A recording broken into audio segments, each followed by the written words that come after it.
bienvenue dans cette petite discussion. Si tu veux, on va essayer d'aborder quelques points sur toi, qui tu es, Oui. dans ton cadre pro, perso, Ah, et surtout perso, je pense que c'est très important. d'accord, Et tout simplement, on va essayer d'en apprendre plus sur toi et sur ce que tu fais. d'accord. C'est de la confession, là, hein, attention. C'est ça, la grosse confession. Ok. Alors, si tu devais te présenter brièvement. Si je devais me présenter brièvement d'un point de vue professionnel, eh bien, écoute, je pratique la psychothérapie en cabinet depuis de nombreuses années. Et au travers de différents outils en thérapie, j'ai découvert l'hypnose. Et en parallèle, comme j'évoluais déjà dans le monde dentaire depuis quelques années également, le lien s'est fait, je dirais presque naturellement, entre l'utilisation de cet outil dans ce cadre-là, justement pour la prise en charge du confort de l'équipe et des soignants, tout simplement. Voilà. Là, maintenant, tu es hypnothérapeute ? Alors, hypnothérapeute, ça n'existe pas vraiment, mais oui, je suis psychothérapeute et j'utilise l'hypnose dans cette pratique en cabinet, oui. Et je l'utilise tous les jours, en fait, l'hypnose. C'est-à-dire que je me demande même parfois si je suis hors hypnose. Mais bon, ça, c'est un autre sujet. C'est-à-dire ? C'est-à-dire que quand on est souvent dans cet état d'hypnose, on se rend compte que l'hypnose, elle est omniprésente. Et c'est comme, c'est quelque chose de naturel. Respirer, tu ne te demandes pas si tu respires en fait, tu respires, c'est automatique. Eh bien, je pense que l'hypnose, on est très souvent dans cet état de manière naturelle, d'ailleurs on parle d'hypnose naturelle, sans s'en rendre compte. Et d'où est l'importance de trouver finalement ces petits leviers qui permettent d'identifier qu'il est très facile d'accéder à cet état-là, tout simplement. Comment t'en es venu à faire ce métier, à être autant intéressé par l'hypnose ? Parce que c'est peu commun quand même. Ouais. Bon, c'est peut-être historique. Il faut savoir que l'hypnose a été découverte par Charcot à l'époque. Et je te parle de ça, la Salpêtrière à Paris, hein, dans les années 1800 et quelques. Et il avait invité quelques collègues, quelques confrères en fait, à venir étudier d'un point de vue clinique sur l'utilisation de cette hypnose qui était directive sur les cas du service de l'hystérie dont il était le responsable à l'époque, puisqu'il était neurologue et travaillait beaucoup là-dessus. Donc il a fait venir entre autres Freud. Et c'est grâce à ces exercices d'hypnose que Freud a découvert la psychanalyse. Donc il y a un lien qui est quand même beaucoup plus naturel et tangible qu'on peut l'imaginer, hein, même si après les familles se sont séparées, mais en tout cas il y a un lien fort entre la psychanalyse, la psychothérapie et l'hypnose. Okay, et après je te dirais que, et là on peut rentrer peut-être dans ma partie privée, je pense que j'ai toujours glissé, et tous les enfants glissent dans ces moments particuliers de rêverie, d'imaginaire, et qui sont les prémices en fait de cet état hypnotique. Quand on arrive à les identifier, quand on arrive à les utiliser, et qu'on en comprend tout le confort et le bien-être, et peut-être même la sécurité, ça peut effectivement conduire à d'autres choses. D'accord. Et d'autres utilisations personnelles ou professionnelles. La première fois que tu as été en contact avec l'hypnose, entre guillemets. Formelle, tu veux dire ? C'est-à-dire vraiment cadré dans le domaine du travail ? Ou dans le monde perso ? La première fois que tu t'es dit « Ah ouais, ça a un pouvoir ». Le rêve. Le rêve d'enfant. Le rêve d'enfant où quand tu es dans une attente imaginaire, hein, mais qui pour toi devient une forme de réalité, j'ai commencé à comprendre que la réalité, on pouvait l'imaginer avant qu'elle devienne la réalité dans la vie contextuelle. Et quand j'ai compris qu'il y avait un lien entre cette réalité pensée et ce qui pouvait en découler de cette construction, ça m'a permis en tout cas d'accéder à une autre manière de lire la vie, sans doute. D'accord, ouais. Intéressant cette vision quand même. Non, parce qu'il y en a beaucoup qui disent que, même moi j'y crois personnellement, que d'abord il faut imaginer pour après faire. Oui. Déjà imaginer, croire et après faire. Complètement. Il y a tout qui parle d'imagination. Complètement. Même dans la création. De tout type. C'est ça, ouais. Ouais. Mais les neurosciences maintenant nous l'expliquent, ça. Hein. Exactement. On peut le mesurer, hein. D'ailleurs avec les IRM, etc. On arrive à mesurer ça. Et effectivement, avant d'être une réalité dans la vraie vie, hein, j'allais dire, dans la matière, on va dire, c'est d'abord une réalité dans la pensée. C'est un petit peu le cas aussi des gens qui sont traumatisés, hein, c'est-à-dire que la réalité qu'ils ont dans leur tête intervient tellement dans leur réalité, dans la vraie vie, que ça vient aussi les empêcher et les bloquer. C'est le sens de la thérapie aussi. Maintenant, si tu devais nous expliquer pourquoi le dentaire, parce que c'est un choix très niché quand même. Ah, on va rentrer dans le plus personnel. Confession, j'ai évolué dans le milieu dentaire depuis fort longtemps et j'ai été mariée à un dentiste. Un patient. Ok. J'ai été mariée à un dentiste, donc ça m'a permis de plonger encore un peu plus profondément dans ce domaine-là et de le visiter, j'allais dire, autant d'un point de vue professionnel, puisque j'ai compris tous les aspects du fonctionnement, mais en plus d'un point de vue personnel, puisque j'ai été quand même l'épouse d'un dentiste, donc je sais ce qui se joue aussi à l'intérieur de la vie personnelle, quand on est dans cette relation particulière avec ce monde particulier qu'est la dentisterie, oui. Pourquoi ce choix? Ça part du coup par affinité, ça Oui. s'est fait comme ça. Pourquoi pas un autre métier? Parce que ça prenait en charge, d'abord parce que ça touchait la bouche, et que la bouche, pour moi, l'oralité, c'est quelque chose qui est en lien direct avec la psychanalyse ou la thérapie en général. Pour moi, c'est vraiment un lieu qui n'est pas anodin. La bouche, c'est le premier contact qu'on a avec la vie, et c'est le dernier souffle, hein. Donc pour moi, tout ce qui pouvait évoluer en termes de travail en dentaire autour de la bouche était très significatif. Et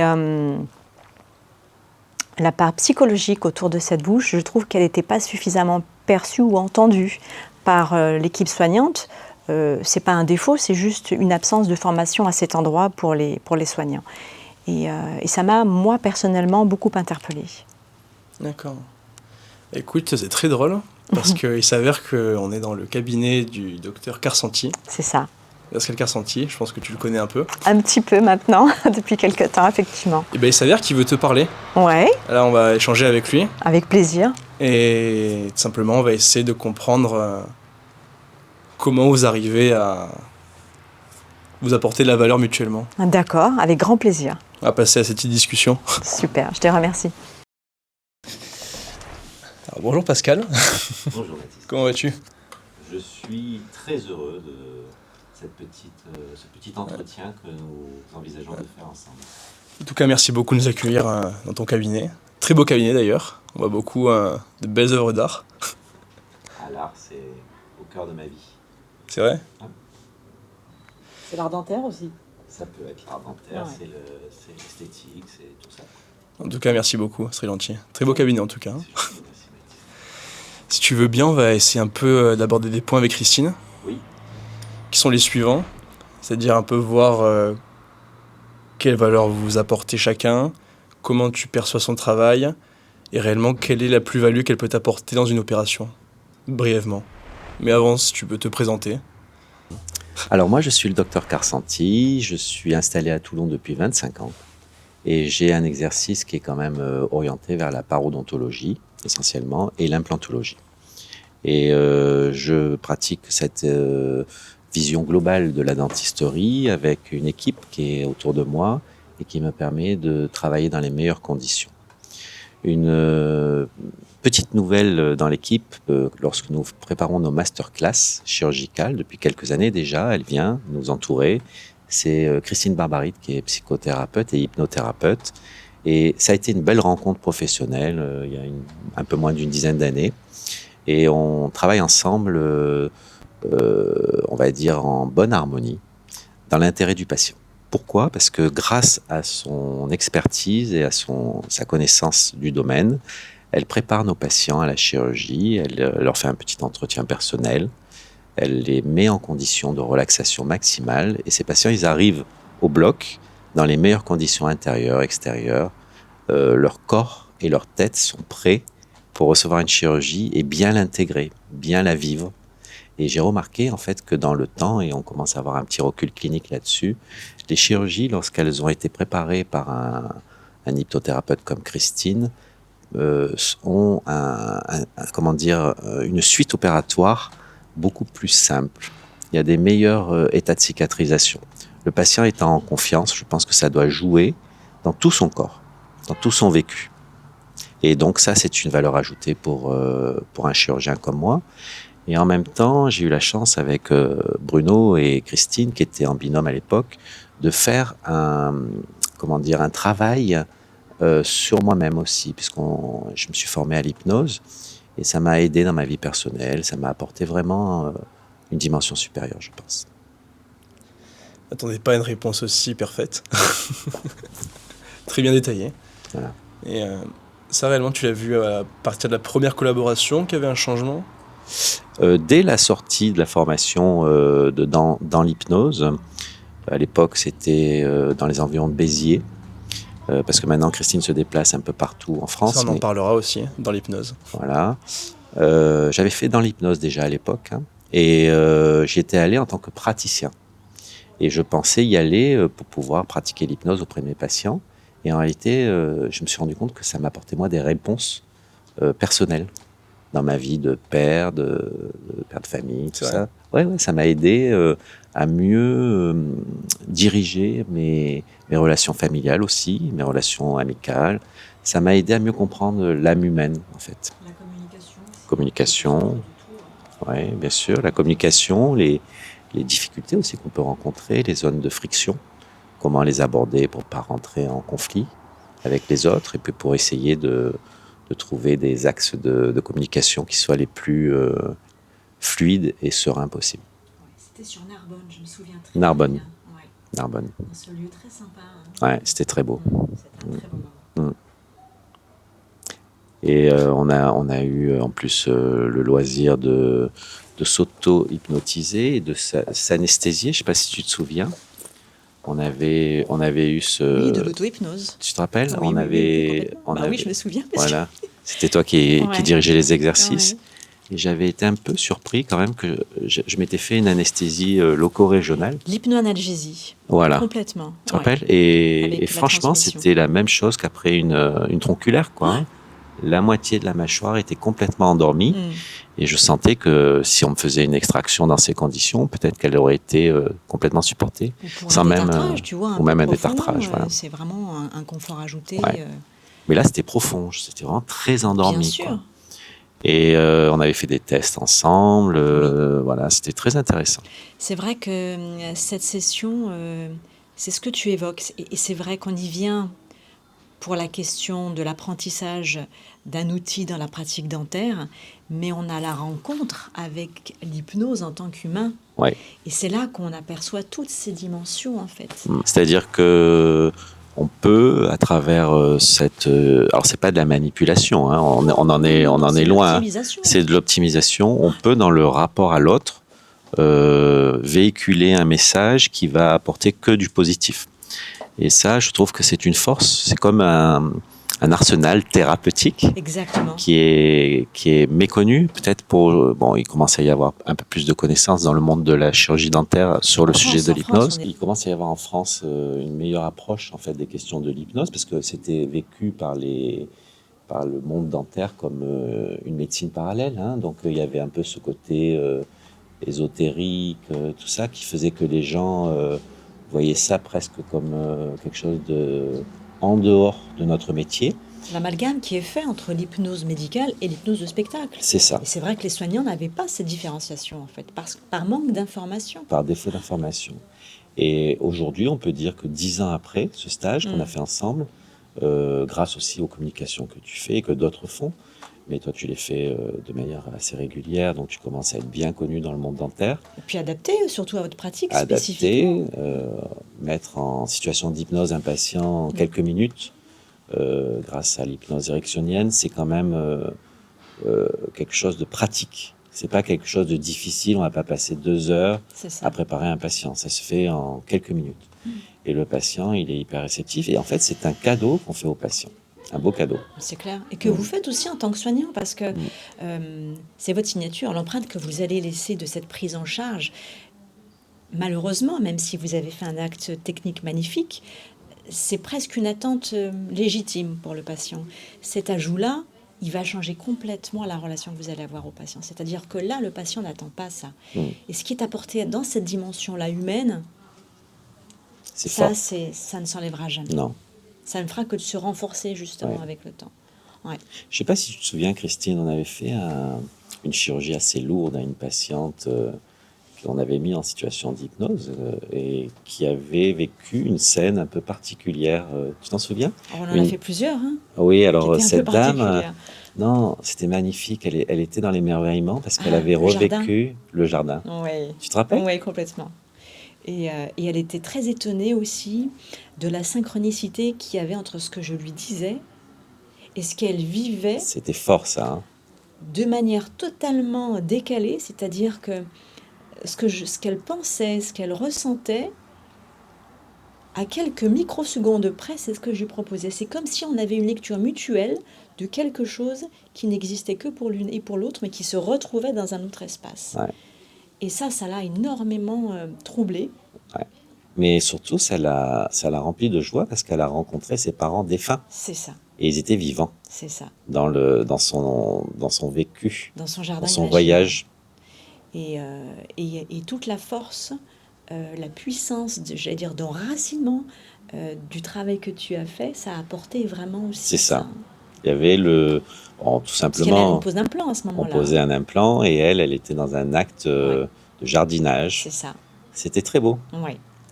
Et j'ai fait une expérience personnelle d'hypnose sur un patient lors d'une chirurgie. Parce que souvent, je leur demande quels sont leurs plaisirs, leurs lobbies, ce qu'ils aiment faire dans la vie, tout ça. Mhm. C'était rigolo, c'était amusant. Lui, il était pêcheur. D'accord. C'est la pêche qui l'intéressait, il était passionné par la pêche et tout ça. Et tu te rappelles Christine? C'était avec mon assistante Christine qui est là à côté, qui nous écoute. Oui. Et il avait dit, moi j'aime la pêche au gros. Et donc on l'avait projeté dans une scène de pêche. Et la chirurgie était longue, c'était une grosse chirurgie, une greffe, tout ça. Et au final, une fois que la chirurgie est terminée, qu'il s'est réapproprié l'espace-temps, il nous a dit, j'ai passé le plus beau moment de ma vie. J'ai attrapé des spécimens de poissons rares et je pêchais, et je savais pas ce que vous faisiez. J'étais bien. C'était merveilleux. C'était exceptionnel. C'était exceptionnel. Et là, on était content pour lui parce que c'était quelqu'un qui avait beaucoup d'appréhension. Et en fait, il s'est laissé porter par l'hypnose. Certains sont très réceptifs, d'autres ont plus de difficultés à rentrer en hypnose. C'est une question de travail, on est d'accord. C'est ça. Et puis même, il faut sentir le patient. Il faut que lui vous sente et nous, il faut le sentir. Mais on va dire sur un pourcentage, il y a quand même 90% des patients qui comprennent que c'est un plus. C'est de l'accordage parce que ça fait partie du process. Et les quelques récalcitrants, il ne faut pas les forcer. Ça fait partie aussi de la compréhension qu'ils ont peut-être petite appréhension de se livrer, le lâcher prise.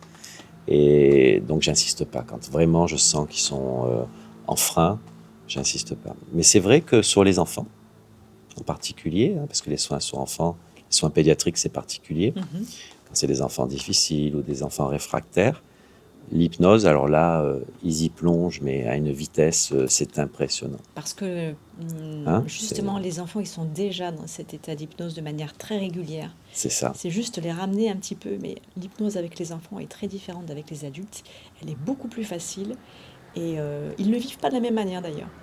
Il faut connaître un peu l'hypnose pour reconnaître ces points-là. Mais quand effectivement tu l'utilises avec les enfants, c'est juste c'est très efficace. Grand confort pour tous.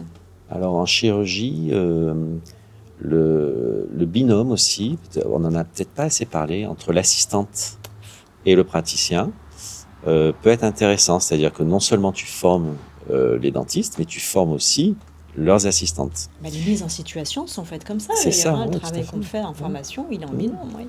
Et une assistante formée en hypnose, c'est aussi un grand plus pour le cabinet, parce que forcément, à un moment donné, dans une chirurgie qui est un peu longue, qui peut être hémorragique, parce qu'on sait qu'on fait des actes très, très invasifs sur des grosses chirurgies, quand l'assistante sent que le patient, dans son visage, son regard, cède à la panique, elle est capable très vite, avec quelques mots, avec un phrasé, une fréquence de voix, de le rasséréner. Et c'est de l'hypnose. Le patient n'est peut-être pas conscient qu'on va le rentrer dans une phase d'hypnose. C'est de l'hypnose et ça marche très vite et très bien. Et là, de manière assez miraculeuse, mais ça ne l'est pas, hein, en réalité, on a un effet sur la réponse physiologique. Et comme par miracle, le saignement devient moindre, mais de manière assez rapide, en fait. C'est ça. On arrive curieusement à influer sur le débit sanguin et à éviter des saignements abondants liés à un À la stress. vasoconstriction, en fait. Le fait qui qu'il est le rentre stress. aussi en relaxation, ben forcément, ça joue sur le saignement. Tout Complètement. ça. Complètement. Mm. Le stress, il intervient sur beaucoup de choses pour le praticien aussi. Mm. Hein. La petite appréhension qu'ont certains confrères sur l'hypnose, c'est de Ouais. se dire, est-ce que je suis assez qualifié pour travailler dans un domaine où j'ai été hautement diplômé, reconnu Bien dans sûr. mon expertise, c'est-à-dire l'odontologie. Et là, on rentre dans une sphère un peu différente. C'est cette appréhension qui fait que certains praticiens n'iront pas vers l'hypnose. Est-ce que toi, tu aurais un discours qui pourrait leur donner envie peut-être de franchir ce cap ou d'avoir moins d'appréhension par rapport à ça?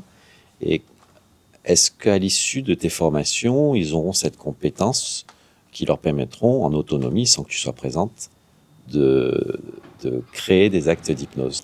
C'est vrai, ce que tu dis est très juste. Et je l'ai remarqué, moi, dans les formations, plus les stagiaires sont hyper diplômés, et plus il y a des doutes. Ouais.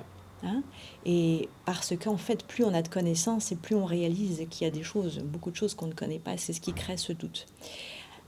Après, moi, j'ai toujours en tête, et je leur rappelle toujours, que même s'ils sont hyper diplômés, hyper spécialisés, leur famille, c'est les soignants. Et dans le soin apporté à l'autre, finalement, c'est quand même la clé de tout. Et quand on a vraiment cette intention de bienveillance et de porter soin à l'autre, eh bien, on n'hésite pas à utiliser des outils qui vont amplifier ce bien-être. On parle vraiment d'un outil qui est un accordage d'humain à humain, en fait, hein, complètement. Et donc, quand on est dans ce désir de bienveillance et d'optimiser le confort du patient, forcément, il y a quelque chose qui appartient à l'humain qui va rentrer en compte. Moi, ce que je donne, c'est vraiment des petites clés toutes simples, toutes simples. Si vraiment on aborde ça avec cette légèreté et simplement de se dire, voilà, je pourrais avoir un outil supplémentaire aujourd'hui et puis l'utiliser, peu importe sa nature, c'est pas plus compliqué que ça. Ce qui rend la chose compliquée, c'est ce qu'on disait tout à l'heure avec Mathis, c'est la réalité que je me construis et la difficulté que je m'imagine à ne pas pouvoir sortir de mon domaine des compétences et donc d'un certain confort que j'ai à évoluer là-dedans. Bien sûr que l'inconnu, il est toujours un peu dérangeant. Mais quand on tente de dépasser un peu cette limite et qu'on s'aperçoit que c'est si simple et si naturel, on ne fait pas marche arrière. Je n'en connais aucun qui font marche arrière.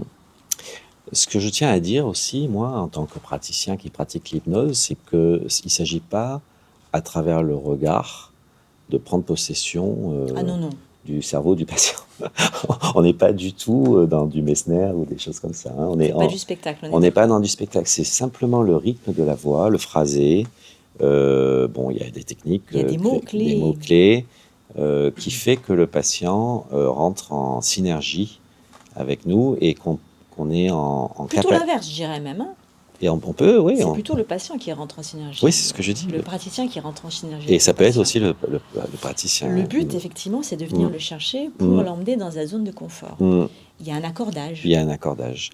Et alors, pour rassurer, parce que c'est ça aussi, ceux qui ont le frein, ils se disent, mais attends, ça demande une expertise d'un diplôme universitaire, par exemple l'hypnose ou quoi. Oui, ça peut. peut. Ça peut, mais c'est pas une obligation. En fait, souvent, dès qu'il y a des informations concernant les bienfaits de l'hypnose, aussi bien sur les réseaux sociaux que dans un reportage télévisé ou que dans un livre, ça attire mon attention. Et je repense aux athlètes de haut niveau qui utilisent l'auto-hypnose pour pouvoir faire des performances qui marquent l'histoire quand même. Hein. En particulier ces pilotes qui font la traversée de l'Atlantique en planeur. Tu parles de Picard ? Oui, et qui doivent se mettre en auto-hypnose la nuit pour pouvoir supporter le vol et puis continuer à faire en sorte qu'ils pilotent, mais qu'ils dorment en même temps pour pouvoir se reposer. Et là, dernièrement, il y a un athlète qui a fait son départ à Toulon et qui est parti à la nage à Calvi. Je sais pas si tu as suivi. Du tout. Et donc lui, c'était compliqué parce qu'il nageait plusieurs jours d'affilée. Il fallait qu'il dorme. Et il s'est mis en état d'auto-hypnose pour pouvoir se reposer tout en nageant. D'accord. Et il disait que c'est ce qui lui a permis de faire 172 km à la nage. Son corps s'est glacé, il a eu des soucis liés à la température de l'eau et aux méduses et à tout ce qu'il peut y avoir dans une traversée aussi longue. Mais il a réussi à se reposer et à aller jusqu'au bout. Et c'était magnifique, c'était grâce à l'auto-hypnose. Et ce que tu dis ne m'étonne pas parce que, notamment les pays anglo-saxons, les sportifs de haut niveau l'utilisent, ça fait déjà partie de leur programme, si tu C'est veux, ça. de travail. Moi-même, j'ai formé aussi des gens en sport, comme en art, pour le chant, C'est ça, pour des équipes différentes de basket, pour les coureurs de marathon. C'est utilisé dans tellement de domaines. bien sûr. Et donc, par rapport à l'équipe et au plaisir que nous avons de travailler ensemble, Christine et moi, depuis tant d'années, Oui, sacré je énorme. sais Hein. pas, je crois que c'est 18 ans maintenant, parce que les années passent.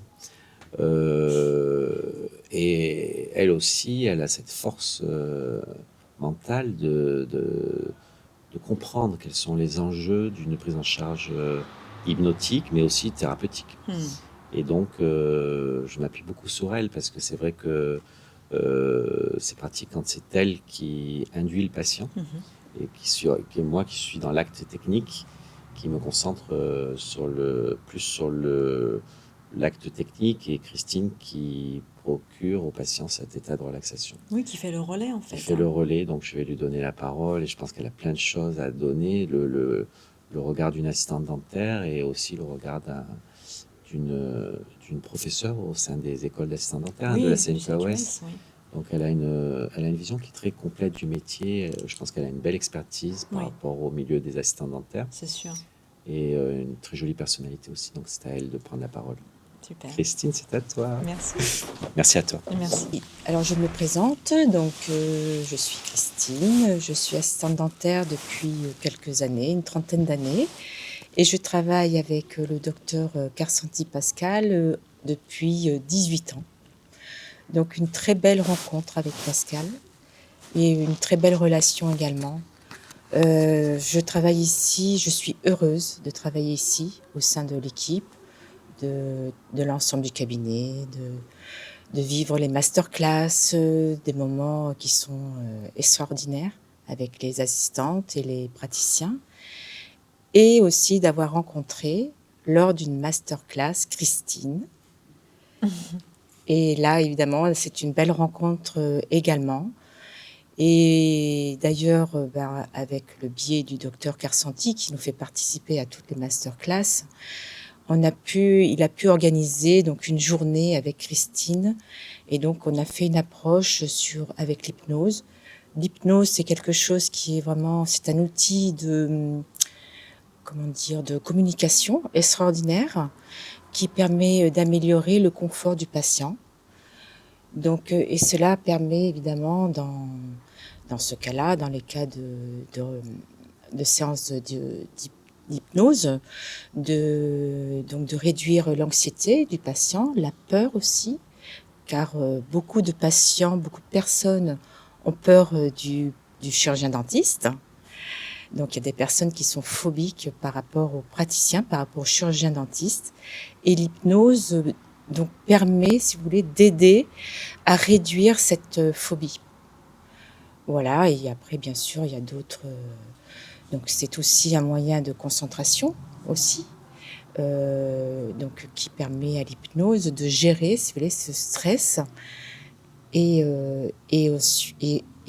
aussi de réduire le temps aussi.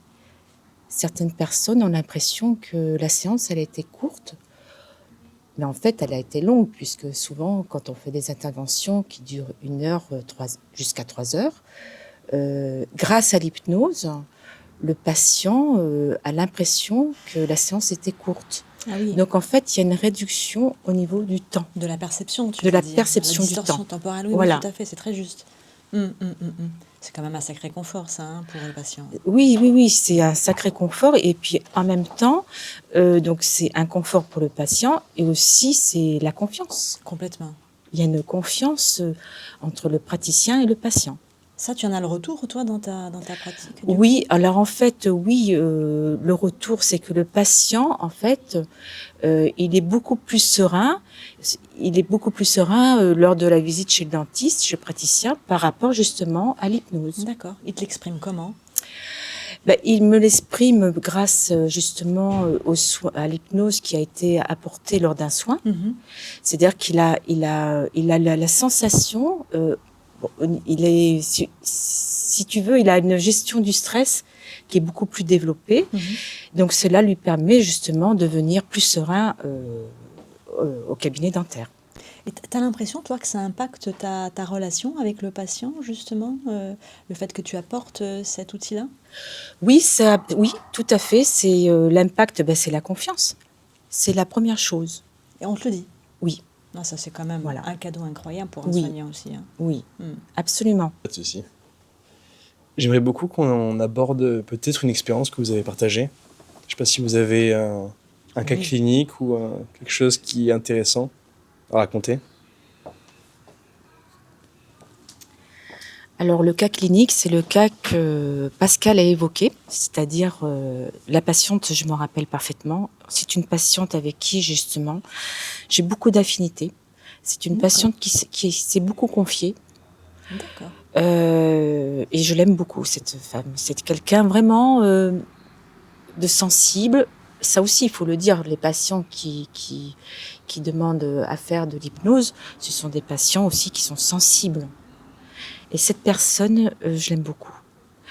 Donc cette séance d'hypnose, donc je me souviens parfaitement. Donc avant, quand on parle d'une intervention chirurgicale ou même d'une intervention en hypnose, il y a 3 phases.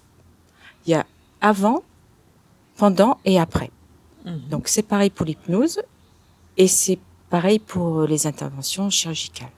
Donc ça veut dire que avant il y a la préparation, pendant c'est l'acte et après ben, c'est le patient, c'est la fin de la séance, c'est la fin de l'intervention. Donc c'est la prise en charge du patient. D'accord.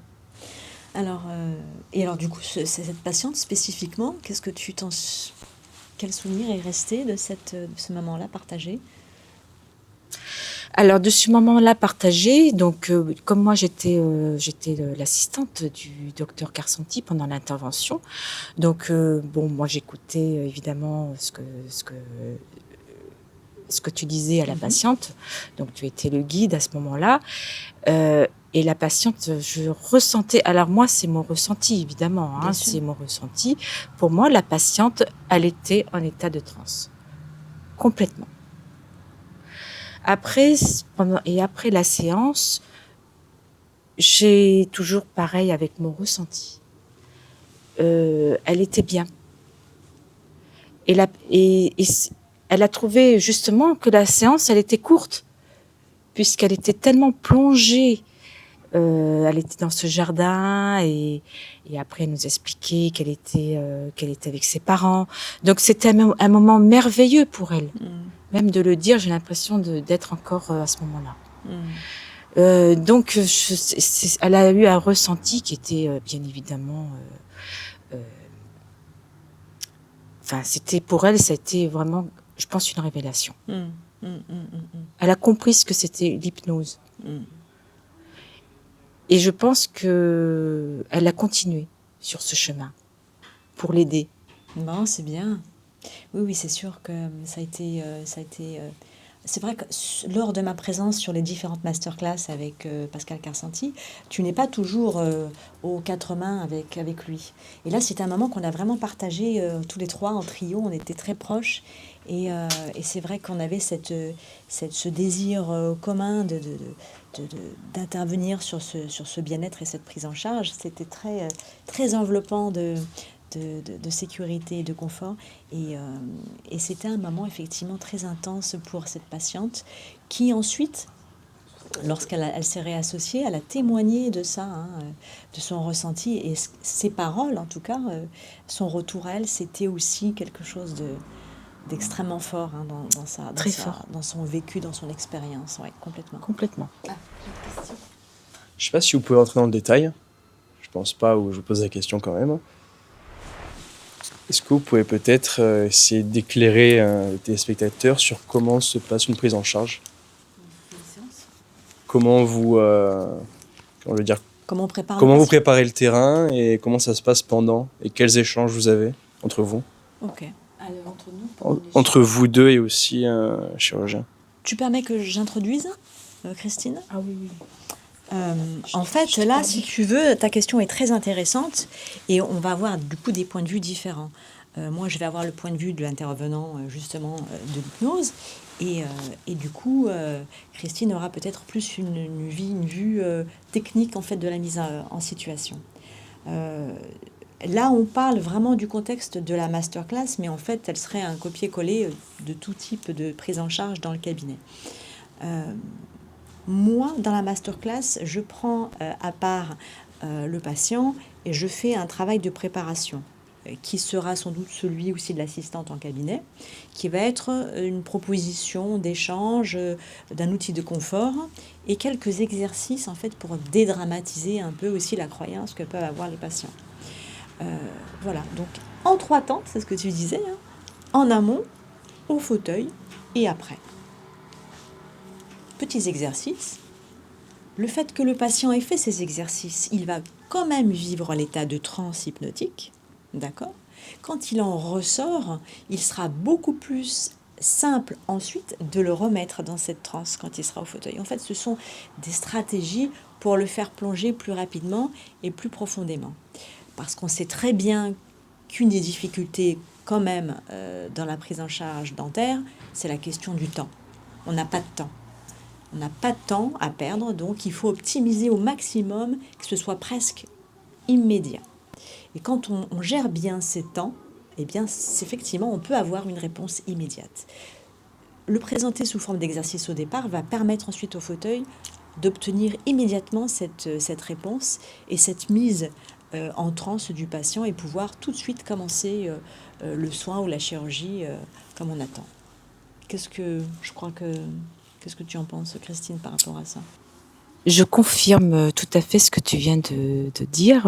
Effectivement, c'est comme je l'ai évoqué tout à l'heure, tu as avant, donc c'est cette préparation qui est donc faite avec toi, l'hypnothérapeute. Ou toi, hein, si quand je ne suis pas là, en fait. Hein. Ou moi, oui, ou moi. Alors bon, moi, je rassure beaucoup le patient. Donc, je rassure, moi je le connais déjà, le patient, donc il est déjà en état de confiance. C'est ça. Voilà. Il est déjà en état de confiance. Donc, lors de cette préparation, voilà, je le mets en confiance. Avant d'arriver au fauteuil, déjà, je lui propose d'imaginer déjà une situation. Donc, mais là, il est déjà vraiment en confiance. Le sens de la confiance, c'est quoi, au fond, dans ce type de soins? C'est de créer du lien. Absolument. C'est ça la clé. C'est un lien qui est créé entre le praticien, le patient et l'assistante. Toi, si tu devais donner un conseil aujourd'hui, ou si tu devais donner une recommandation à une assistante qui n'a jamais été formée à l'hypnose, qui ne connaît peut-être pas l'outil de l'hypnose, qu'est-ce que tu pourrais lui dire qui pourrait l'amener à considérer que c'est un outil qui est vraiment un plus dans la pratique d'une assistante dentaire aujourd'hui? Si je devais donc conseiller l'hypnose à une assistante dentaire, je vais le faire vraiment avec une intensité vraiment très forte. Je dirais que vraiment l'hypnose, c'est un outil de communication et de concentration qui, pour améliorer vraiment le confort du patient. Et que la formation proposée par toi, donc qui se fait soit en cabinet, soit dans des organismes de formation, mais je la conseille fortement parce que ça aide, ça peut t'aider, ça t'aide dans ton métier, lors des interventions, que ça soit pour des interventions chirurgicales, mais pas que ça. Ça peut être également pour des soins classiques. Ça peut être avec des enfants, avec des personnes âgées, ça peut être avec des personnes qui ont des pathologies chroniques. Voilà, je veux dire, c'est pas spécialement pour des interventions chirurgicales, c'est pour tout. Oui, complètement. Notamment avec les enfants, c'est quelque chose que j'ai déjà essayé et les enfants, c'est incroyable, ils se laissent faire. Ils ont confiance. Oui, si tu leur c'est présentes la chose. incroyable. Mais tu penses que ça peut vraiment changer la pratique d'une assistante? Pour moi, pour moi, l'hypnose, c'est quelque chose qui t'accompagne. Qui t'accompagne et si tu l'utilises, c'est quelque chose voilà, tu es un guide et tu guides, que ce soit un patient ou quelqu'un, enfin une personne, je veux dire. Et c'est très utile parce que déjà, tu as confiance en toi. Tu as une confiance en toi qui est beaucoup plus forte. Et tu te rends compte que l'hypnose, ça aide aussi la personne avec qui tu travailles.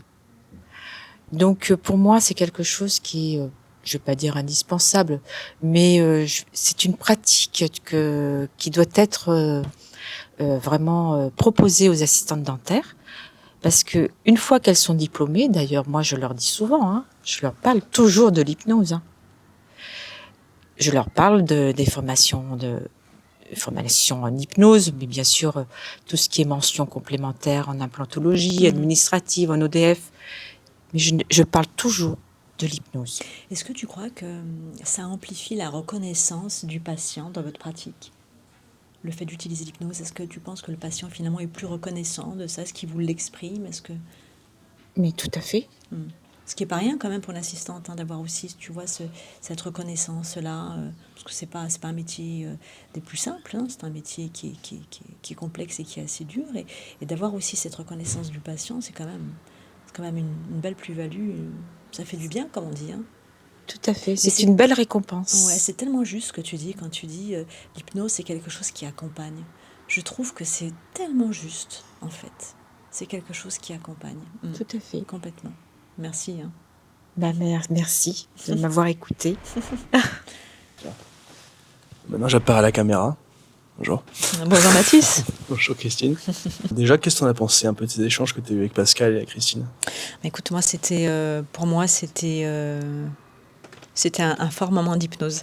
Ouais, c'est ce qu'ils ont dit. C'était vraiment... je suis restée en hypnose encore sur cette formulation qu'a faite Christine. C'est l'hypnose, elle t'accompagne. Ça me fait tout de suite associer en fait sur un livre qu'avait écrit Erickson. Enfin, Erickson n'a écrit aucun livre. Ce sont d'autres qui ont étudié avec lui, qui étaient présents avec lui lors de ces séances. Qui l'ont écrit. Et ce titre, c'est « Ma voix t'accompagnera ». C'est un sacré pavé d'Erickson sur sa pratique, puisqu'il était psychiatre et psychothérapeute. Et en fait, c'est tellement ça, quoi. C'est ce qui va rester dans l'esprit de tous ceux qui ont approché l'hypnose à titre personnel, professionnel, en formation, comme patient, c'est qu'il y a cette notion de cette voix qui t'accompagne. Mais cette voix, c'est aussi la voix qu'on entend soi-même. Parfois, on pense soi-même à haute voix. Et parfois, cette voix, elle est tellement sécurisante. Et en fait, c'est vraiment cette présence-là que je perçois et qui reste au fond. C'est une voix sécurisante, enveloppante, qui t'apporte un espace sécure à l'intérieur de toi, qui va te permettre de dépasser certaines situations, en fait. Oui. Et vu que tu es formatrice oui. de ça, est-ce que tu peux plus... est-ce que tu peux un peu plus nous parler dans l'hypnose, la formation? Comment elle se compose et quelle plus-value tu penses apporter aux gens? Bon, alors dans l'hypnose, c'est une formation qui existe depuis plus de 10 ans maintenant. Ça fait un moment quand même. Ah oui, ça fait un petit moment, oui. Où j'ai formé en France, aussi à l'international, mais ça c'était... avant le Covid, avant cette période un peu compliquée, sur l'étranger, notamment Dubaï, etc. Et c'est une formation qui est particulière. Il n'en existe pas d'autre en France, en tout cas pas à ma connaissance. Pourquoi ? Parce qu'elle se fait sur 2 jours. C'est-à-dire qu'on part de l'idée qu'on reçoit des équipes qui n'ont jamais été formées et qui en 2 jours vont ressortir de cette formation et pouvoir mettre cet outil en pratique dans leur cabinet avec leur équipe et d'être efficient immédiatement. Donc ça veut dire quoi ? Ça veut dire que ça demande de connaître extrêmement bien la fonction du cabinet dentaire, de connaître extrêmement bien les rôles de chacun, les exigences aussi de ce métier sous tous ses aspects, et de faire que le concept qui est proposé va prendre en charge tout ça, va optimiser tout ça, et va apporter une plus-value qui va être le confort, bien sûr, du patient, mais également de l'équipe, parce qu'on oublie souvent de dire que c'est un métier qui est extrêmement lourd, dur, fatigant, et que quand un praticien, une équipe, après une journée, que ce soit de soins conservateurs, de chirurgie, elle est épuisée au bout d'une journée. Mais quand les journées s'accumulent, les semaines et les mois et les années, alors si on peut améliorer ça grâce à l'hypnose, eh ben voilà, c'est ce que je propose, c'est d'utiliser cette optique. Comment en 2 jours on peut être complet, formé et prêt? Parce que, allez, je vais faire un petit peu une métaphore avec quelque chose que les filles connaissent bien, c'est la mode. Si tu veux, tu as soit le prêt-à-porter, soit la haute couture. La haute couture, pour moi, elle prend en compte le modèle. Quand on connaît le modèle, eh bien, on va s'ajuster au mieux à toutes ces exigences-là. On ne va pas partir, comme l'a évoqué Pascal, sur des dimensions de thérapie ou autres. On va rester collé au plus près du modèle. Et le modèle, la ligne conductrice, c'est la dentisterie. Donc, on va optimiser tout ce qui est à optimiser et effacer tout ce qui peut être gênant pour la pratique dentaire. C'est tout. Il y a vraiment un cadre à ne pas dépasser.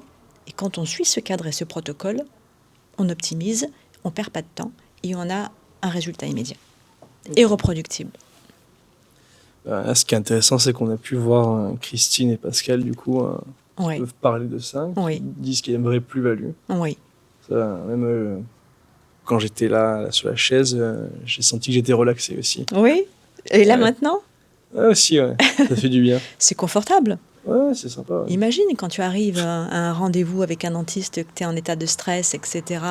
Il y a tout ton fantasme ancien qui s'agite inconsciemment. Parce que là, c'est le fonctionnement inconscient du cerveau qui s'exprime à ce moment-là, quand c'est l'émotion de peur qui se présente. Parce que malheureusement, quand même, les soins dentaires ont encore cette image un peu d'épinal.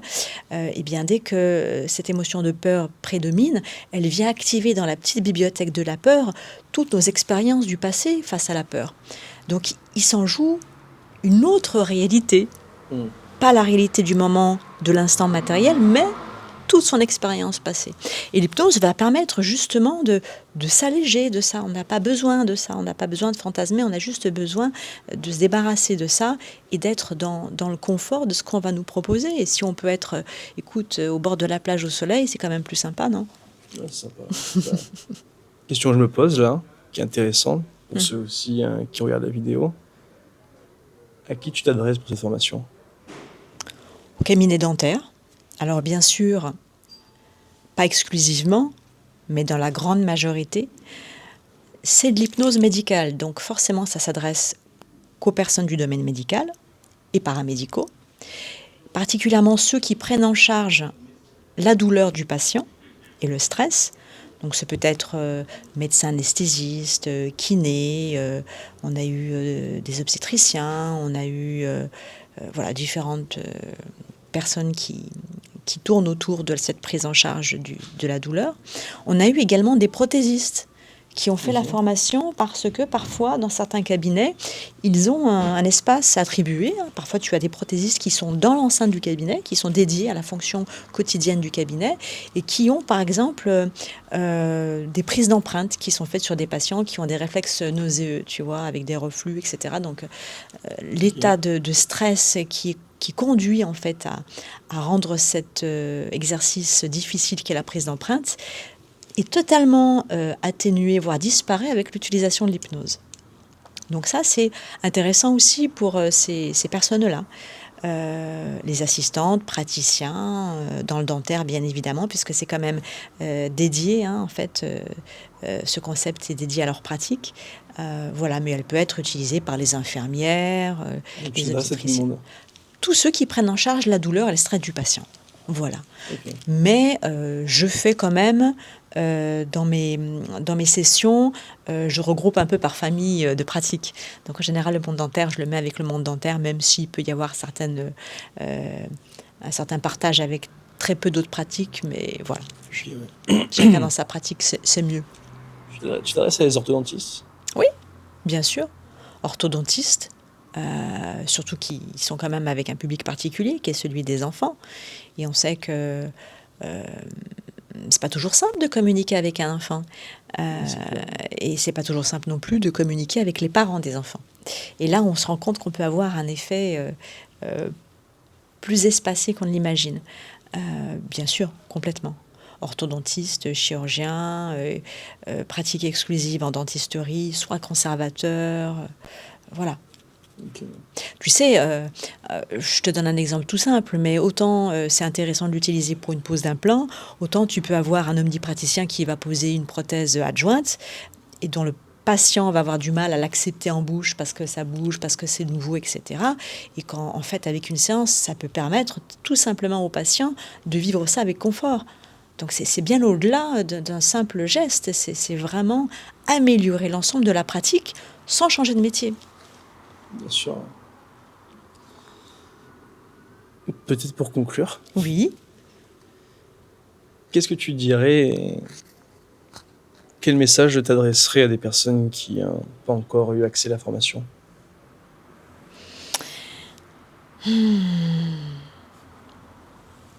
Qu'est-ce que je dirais?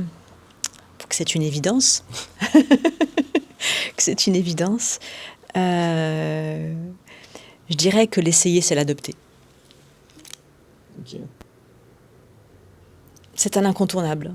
En tout cas, pour toute pratique dite moderne et qui a vraiment le souci du confort de ses patients, et je pense que c'est quand même le sens même du soin à apporter aux patients, je pense que c'est un incontournable. Surtout maintenant, on est suffisamment informé par toutes les études scientifiques qui sont faites autour de ça pour comprendre que les impacts sont multiples, autant psychologiques, physiologiques, etc.